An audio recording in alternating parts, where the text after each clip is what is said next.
Bismillahirrahmanirrahim. Berbicara terkait dengan catur, saya akan membagikan sedikit ilmu ya terkait dengan logika catur dan tips khususnya untuk pemula. Jadi yang perlu teman-teman sadari bahwa dalam catur itu ada 3 kerangka dasar ya, atau secara garis besar permainan catur itu dibagi menjadi 3 fase, yaitu opening, middle game, dan ending. Nah, di sini dalam opening, teman-teman itu dituntut untuk tidak hanya hafal, tapi juga memahami bentuk-bentuk bangunan atau teori-teori dasar dalam hal opening. Kenapa opening itu penting? Karena pada dasarnya 80% pecatur pemula itu kalah dalam bermain catur karena openingnya sudah salah. Karena pemahaman terkait dengan openingnya itu kurang. Nah, hal ini dalam kendala pecatur awam itu sangat besar.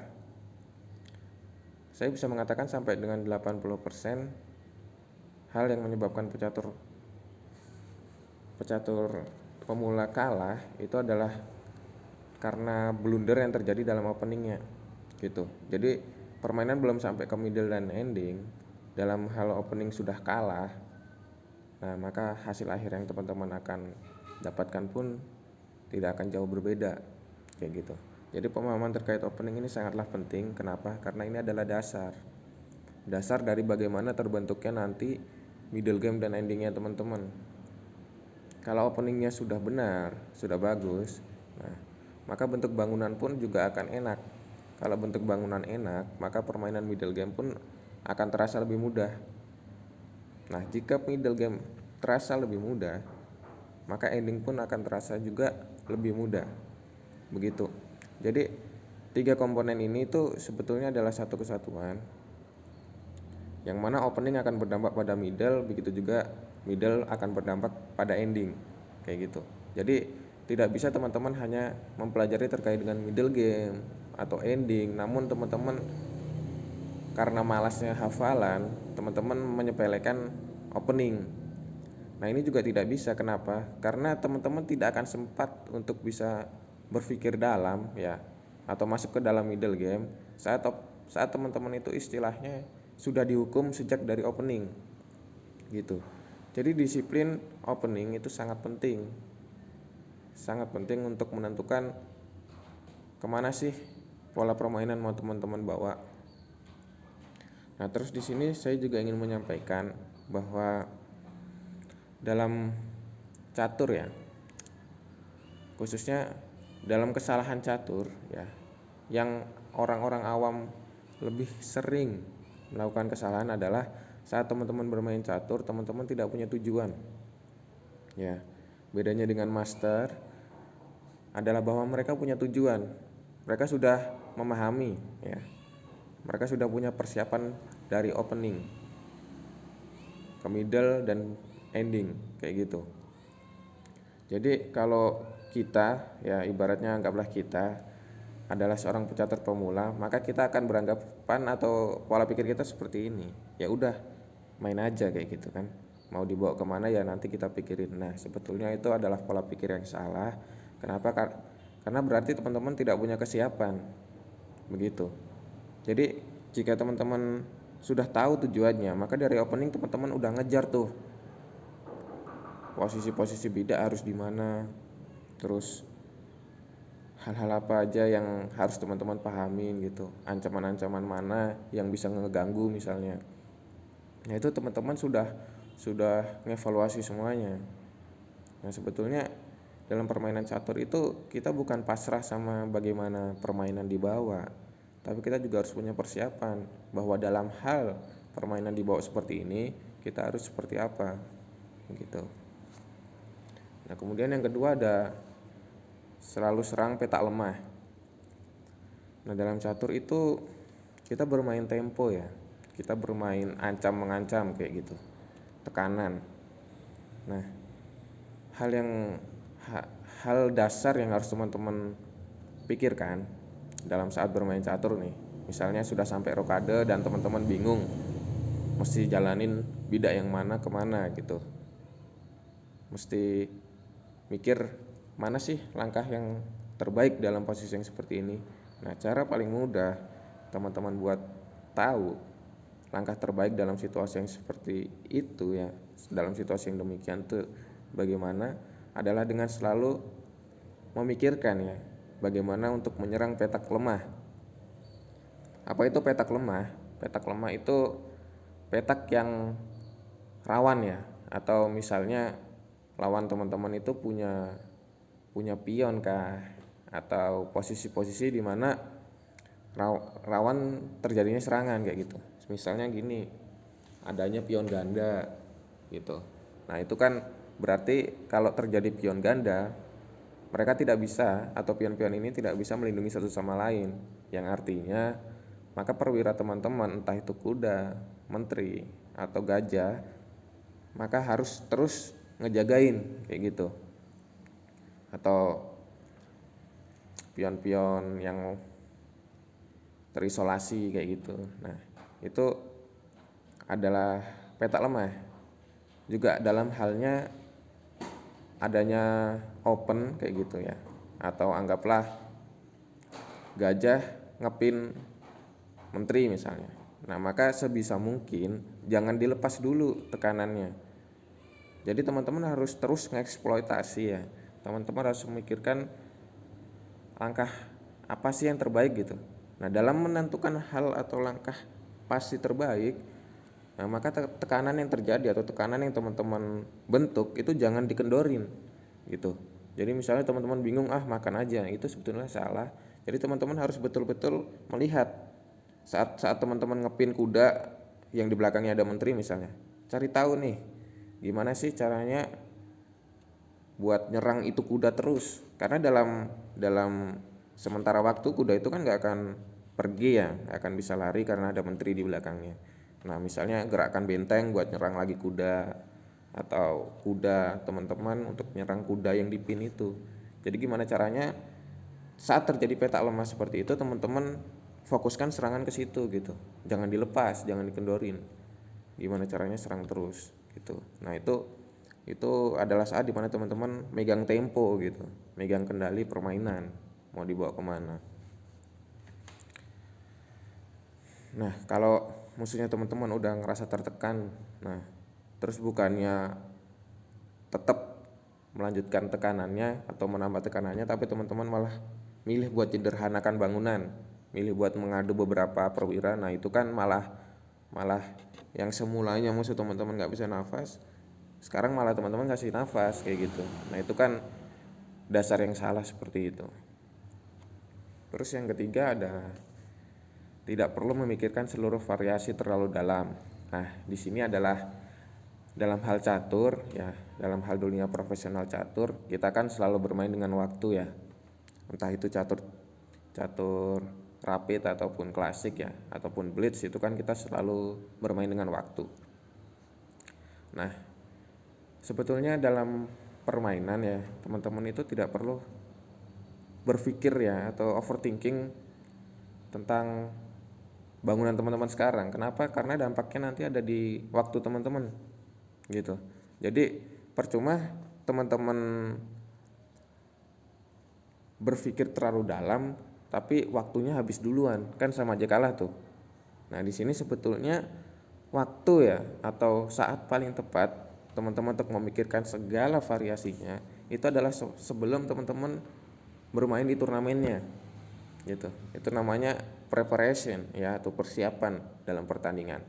Nah, di situ sebetulnya adalah waktu paling tepat teman-teman untuk memikirkan segala kemungkinan yang terjadi saat saat permainan dibawa ke A atau ke B kayak gitu.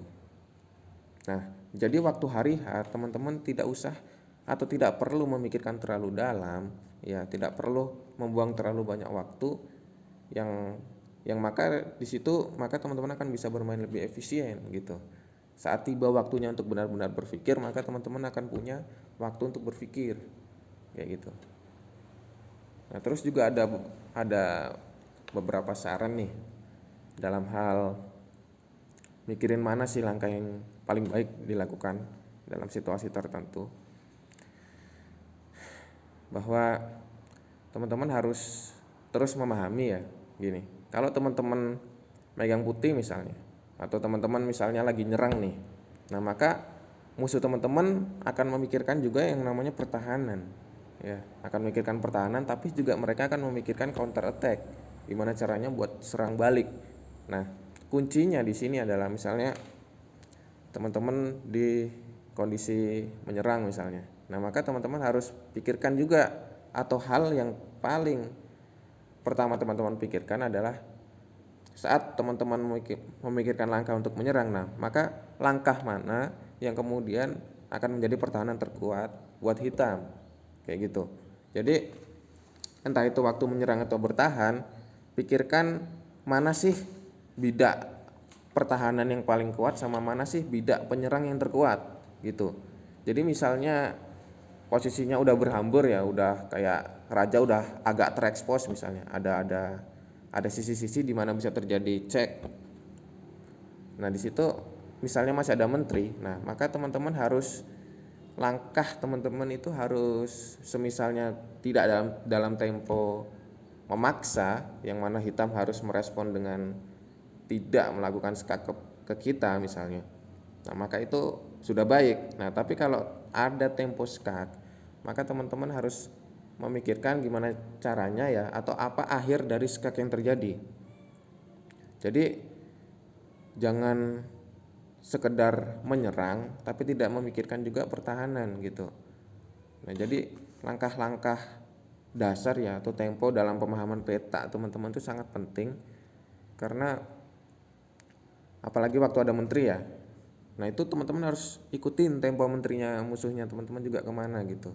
Terus misalnya udah unggul kualitas, udah unggul materi gitu kan, maka gimana caranya menteri itu teman-teman adu, langsung aja diadu gitu. Gimana caranya cari-cari kesempatan buat ngadu, paksa buat ngadu. Nah karena dengan tidak adanya menteri di papan, maka kemungkinan untuk comeback pun atau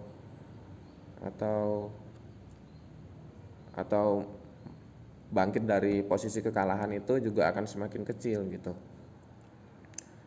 Jadi konsepnya waktu teman-teman udah menang kualitas ya, atau udah menang 1 pion gitu misalnya, langsung sederhanakan aja ya. Tapi jangan juga dihabisin semua bidaknya, enggak. Apalagi misalnya teman-teman pegang putih ya, udah unggul 1 pion, maka sederhanakan. Menurut teman-teman bidak mana sih yang rewel nih ibaratnya, ya makan aja, pukul gitu. Sisain menteri atau aset-aset teman-teman buat ngelanjutin penyerangannya kayak gitu. Jadi jangan malah diulur, misalnya teman-teman udah unggul kuda, udah unggul pion, tapi teman-teman nggak mau ngadu menterinya misalnya, atau terlalu gegabah dalam permainan. Nah dalam hal masih ada menteri di papan, kemungkinan kemungkinan teman-teman buat blunder itu juga akan semakin tinggi gitu. Saat teman-teman blunder, nah bisa aja akibatnya kalah, atau materi yang awalnya teman-teman unggul sekarang jadi seimbang atau bahkan lebih kalah kayak gitu. Terus yang keempat, bahwa catur itu ilmu, maka perlu latihan. Nah iya, jadi tidak ada instan ya, tidak ada yang instan dalam berbagai hal ya, khususnya di catur juga. Jadi teman-teman tuh perlu latihan, tidak bisa hanya sekedar pengen gitu, hanya sekedar hobi, nggak bisa. Tapi teman-teman harus latihan kayak gitu. Nah kemudian jangan latihan atau analisis permainan catur cepat untuk turnamen catur klasik ya, atau turnamen catur lama. Kenapa? Karena gini, pada dasarnya ya sangat ya, atau latihan yang paling tidak berguna adalah jika teman-teman menganalisis catur cepat. Kenapa? Karena dalam catur cepat orang-orang itu tidak berpikir, mereka lebih pada hafalan. Mereka itu kayak, jadi orang-orang yang bermain catur cepat itu mereka sudah di game yang terjadi itu adalah bentuk dari pemahaman mereka gitu. Jadi bukan untuk berkembang dalam pemahaman, tapi untuk merealisasikan pemahaman yang saat ini teman-teman sudah punya gitu. Jadi jika jika teman-teman latihannya dari catur blitz, nah kendalanya apa sih? Ya, catur blitz itu kan cepat ya. Jadi teman-teman, hal yang paling penting dalam catur blitz itu adalah efisiensi waktu. Nah, di sini bedanya sama catur lama adalah dalam catur lama yang paling penting itu adalah kemampuan kalkulasi teman-teman. Jadi tidak tentang cepat gitu.